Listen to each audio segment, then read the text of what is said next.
आप सभी को चैत्र की नवरात्रि की ढेर सारी शुभकामनाएं। यदि आप बड़ी पूजा नहीं कर सकते हैं, आप बड़े लेवल की पूजा नहीं कर सकते, आपके पास ज़्यादा सामान उपलब्ध नहीं है, तो मैं आज इस वीडियो में आपके घर के जो मंदिर है आपके उसी 2-4 सामानों से आपकी सरल विधि कलश स्थापना और पूजा की सामग्री क्या लगेगी, तो मैं कम सामान में ही माता रानी को कैसे प्रसन्न करें। तो चलिए दोस्तों, मैं आज सभी को लाइव दिखाती हूँ कि कम सामान में पूजा कैसे करें। हमने पोछा लगा लिया, साफ़ सुथरा कर लिया। मेरे पास पाटा नहीं था लकड़ी का, आपके पास उपलब्ध है तो आप रख लीजिएगा। लाल कपड़ा माता रानी जी को अत्यधिक बहुत बहुत प्रिय होता है, तो पहले आप लाल कपड़े वहाँ पर बिछा दें। उसके बाद माता रानी जी की फ़ोटो आप रख दीजिए। फ़ोटो है तो फ़ोटो मूर्ति रखिए जो आपके पास है। माता रानी जी को चुन्नी आपके पास कोरी है, उसको आप माता रानी जी को उड़ा दीजिए। उसके बाद माता रानी जी आपके पास फूलों का माला है, ताज़े फूल है तो उनका बनाकर माता रानी जी को आप लोग पहना दीजिए। अब जो सामग्री रहती है अपनी पूजा की, तो उसमें थाली रखने के लिए मेरे पास एक बिछौना था, तो वो मैंने रख लिया। आपके पास है तो रख लीजिएगा, नहीं है तो कोई बात नहीं है। तो चलिए मैं पूजा की थाली निकालती हूँ, उसमें क्या क्या है सामान। तो सबसे पहले आप थाली में इकट्ठा सामान करके रख लीजिएगा, बार बार आपको परेशान नहीं होना पड़ेगा।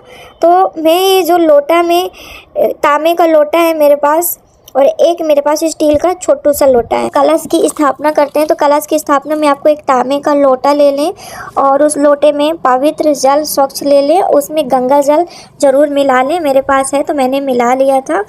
और गंगा जल में आपको उसमें एक सिक्का लेना है, लौंग लेना है, सुपारी लेना है, और आपको इलायची लेना है, फूल लेना, अक्षत लेना है, और ये आपको जल में डाल देना है। उसके बाद आपके पास मौली का धागा है तो उसमें 3 बार करके गांठ लगा दीजिए।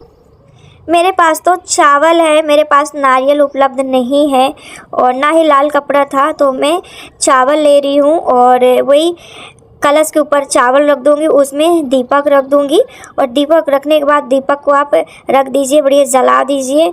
और जहाँ कलश रखना है आपको, वहाँ पे थोड़ा सा चावल लेके अष्टदल ज़रूर बनाएं, क्योंकि खाली नहीं रखा जाता, अशुभ माना जाता है। आपके पास दीपक उपलब्ध है तो ठीक है, नहीं है तो आप आटे का भी दीपक बना सकती हैं। आपके पास तेल है तो ठीक है, घी है तो ठीक है, जो भी उपलब्ध है उसी से आप अपनी कलश स्थापना आपकी, और आप स्वास्तिक बनाएं। जो कलश है तांबे का, उस पर स्वास्तिक बनाएं, नीचे भी स्वास्तिक बनाएं, और आप गणेश जी को ज़रूर स्थापित करें, क्योंकि सुपारी ले लीजिएगा और वहीं पे स्थापित कर दीजिएगा। उसके बाद आप माता रानी जी को टीका करिएगा और कलश में भी करिएगा। ये आपकी कलश स्थापना बिल्कुल सरल विधि संपूर्ण हो गई। चलिए दोस्तों, जान लेते हैं कि अखंड ज्योति जलाने का, कि 9 दिन तक अखंड ज्योति कैसे आपकी जलती रहे, बुझे ना, क्योंकि काफ़ी अशुभ माना जाता है। तो आप लोग ना लंबी सी एक मतलब बाती बड़ी सी ले लीजिएगा, मोटी सी बना लीजिए। मैं आपको दिखाने के लिए छोटा सा बना रही हूँ प्रैक्टिकली, लेकिन आपके पास ऐसा मिट्टी का है तो ठीक है, और आपके पास जो उपलब्ध है उसी में से कर लीजिएगा। मेरे पास ये हवन वाला है तो मैं आपको दिखाने के लिए केवल बता रही हूँ। तो आप लोग ने इसमें तेल डालते रहिएगा, क्योंकि तेल बहुत ज़्यादा ये सोखता है, और इसको आप तेल डालते रहिएगा, बुझे ना, और जैसे ही बुझने लगे तो आप थोड़ा थोड़ा बाती खिसका दीजिएगा, तो आपकी अखंड ज्योति हो जाएगी। और ये है मेरे पास, क्या है ना आपको, और जो आपको ज्वारे बोना है आपके पास, तो एक अच्छी सी मिट्टी ले लीजिएगा, और मिट्टी लेने के बाद आपको उसमें आपके पास जौ है तो जौ डाल दीजिएगा। मेरे पास जौ बोना है आपको ना, तो मिट्टी ले लीजिएगा और जौ रख लीजिएगा, बो दीजिएगा, और फिर उसके ऊपर कलसा रख दीजिएगा। आप ऐसा करते हैं, सिर्फ मैंने कलश ही रखा है, सिर्फ आपको मैंने बताया ही है। फिर आपको फूल लेना है, माता जी को अर्पित कर देना है, थोड़े ही जैसे आपके घर में उपलब्ध हैं। तो मेरे पास लगे थे गुलाब के फूल, तो आपको माता रानी जी को अर्पित कर दिए हैं। जो आपके पास घर में नए कोरे सामान उपलब्ध हैं, जैसे श्रृंगार की चीज़ें कुछ न कुछ पड़ी रहती हैं सभी महिलाओं के पास, तो आपको ना थोड़े से सामान में सिर्फ लेना है। और ये आपके, क्योंकि जो धागे मोली होते हैं वो आपके हर किसी के होते हैं। और रही श्रृंगार की बात, तो आपको श्रृंगार में ना मेहंदी ले लेना है, आपको चूड़ी ले लेना है, और क्रीम ले लेना है, सिंदूर ले लेना है, ठीक है। वो बिंदी ले लेना, आपको एक छोटी सी रिबन है। तो मेरे पास जो श्रृंगार का चीज़ था घर में ही था, मैं कहीं बाहर नहीं गई लेने, उसी चीज़ से अपनी पूजा कर लें, माता जी को अर्पित कर दें।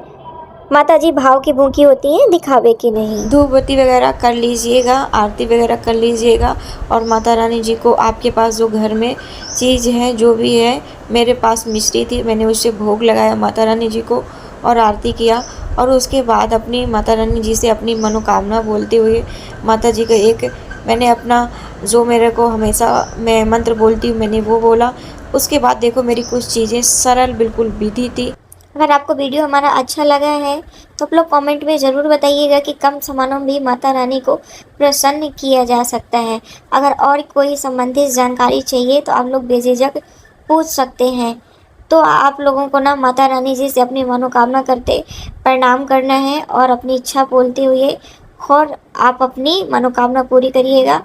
और माता रानी जी आपके ऊपर हमेशा आशीर्वाद बनाए रखें, आपके घर परिवार में। तो आप सभी को मिलते हैं हम नेक्स्ट वीडियो के साथ। चलिए दोस्तों, आप सभी को जय माता दी।